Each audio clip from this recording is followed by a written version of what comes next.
जब नेचुरल और organic products का उपयोग करके त्वचा की देखभाल करने की बात आती है, तब एलोवेरा जूस से बेहतर और कुछ नहीं है। एलोवेरा जूस केवल त्वचा की देखभाल में ही कारगर नहीं होता है, बल्कि इसमें कई ऐसे पोषक तत्व होते हैं जो आपकी सेहत के लिए भी बेहद फायदेमंद होते हैं। एक छोटे से पौधे एलोवेरा के पत्तों से मिलने वाले एलोवेरा जेल से एलोवेरा जूस बनाया जाता है। इस एलोवेरा जूस को आयुर्वेद में प्राकृतिक गुणों का भंडार कहा गया है। भारत में घृत कुमारी के नाम से भी प्रसिद्ध एलोवेरा को उसके स्वास्थ्यवर्धक और अनगिनत फायदों की वजह से प्लांट ऑफ इमॉर्टैलिटी की संज्ञा दी गई थी। एंटीऑक्सीडेंट, एंटीबैक्टीरियल और एंटी इंफ्लेमेटरी गुणों से भरपूर aloe vera juice vitamins, minerals, folic acid आदि पोषक तत्वों का बेहतरीन स्रोत है। डायबिटीज, डिहाइड्रेशन, कब्ज, बालों से संबंधित समस्याओं में एलोवेरा जूस के सेवन से काफी फायदा मिलता है। जाहिर है, औषधीय गुणों के खजाने एलोवेरा जूस की मांग मार्केट में हमेशा बनी रहती है और इसी वजह से आज उद्यमी के माध्यम से हम आपके लिए लेकर आए हैं एलोवेरा जूस मेकिंग बिजनेस से जुड़ी सारी जानकारी।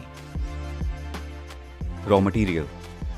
एलोवेरा जूस मेकिंग बिजनेस में रॉ मटेरियल के तौर पर आपको fresh aloe vera, dry aloe vera, PET bottles और पैकेजिंग मटेरियल्स आदि की आवश्यकता होगी।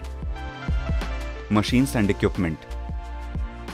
इस व्यवसाय में इस्तेमाल होने वाली मशीन्स और इक्विपमेंट की बात की जाए तो आपको crusher machine, boiler, chiller, filling machine, anchor with motor, cap sealing machine, capping machine, shrink wrap machine, SS tank, mixer tank, food grades आदि की जरूरत होगी। प्रोसेस। एलोवेरा जूस बनाने के लिए सबसे पहले एलोवेरा पल्प्स को विक्रेताओं से खरीद लिया जाता है। इसके बाद इनमें मौजूद इंप्योरिटीज हटाने के लिए इन पल्प्स को फिल्ट्रेशन प्रोसेस के द्वारा फिल्टर किया जाता है। इसके बाद इन्हें बॉयलर की सहायता से बॉयल किया जाता है और फिर चिलर में ठंडा होने के लिए रख दिया जाता है। इस प्रक्रिया के द्वारा सभी माइक्रोबियल इंप्योरिटीज को रिमूव कर दिया जाता है। इसके बाद जूस को मिक्सिंग टैंक में फीड किया जाता है और इसमें अन्य एडिटिव्स को मिक्स किया जाता है। इसके बाद इसे फिलिंग टैंक में ट्रांसफर किया जाता है, जहां से मशीन की मदद से जूस को पीईटी बॉटल्स में पैक किया जाता है। अब इस जूस की बोतल पर ब्रांड का नाम, एमआरपी और बाकी लेबल्स लगाकर मार्केट में बिक्री के लिए भेज दिया जाता है। एरिया।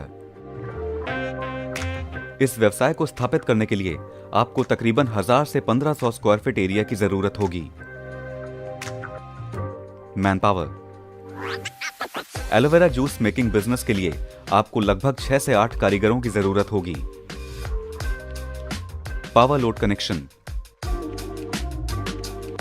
इस व्यवसाय को सुचारू रूप से चलाने के लिए आपको 12 से 15 किलोवाट पावर लोड कनेक्शन की आवश्यकता होगी। इन्वेस्टमेंट एंड प्रॉफिटेबिलिटी की बात की जाए तो इस व्यवसाय में आपको करीब 18 से 20 लाख के पूंजी निवेश की आवश्यकता होगी और इस व्यवसाय से आप लगभग 10% से 12% लाभ आसानी से कमा सकते हैं।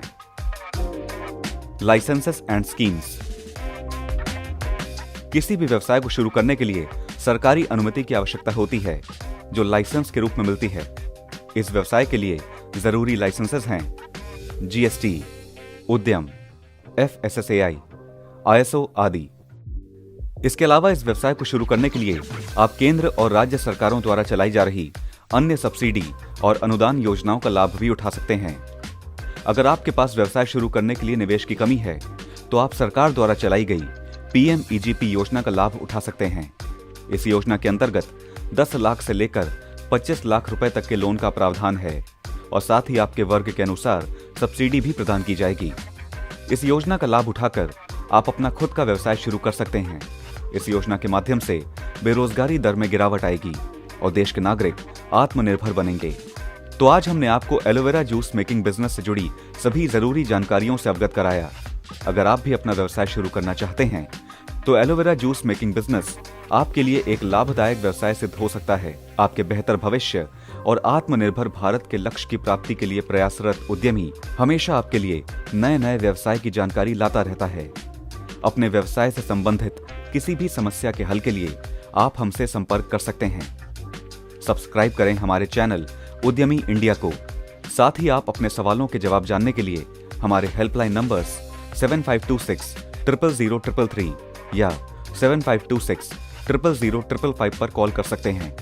इसके अलावा आप हमारे उद्यमी ऐप को भी डाउनलोड कर अपने मोबाइल पर बस एक ही क्लिक से सारी जानकारी प्राप्त कर सकते हैं। ज्यादा जानकारी के लिए विजिट करें हमारी वेबसाइट www.udyami.org.in पर।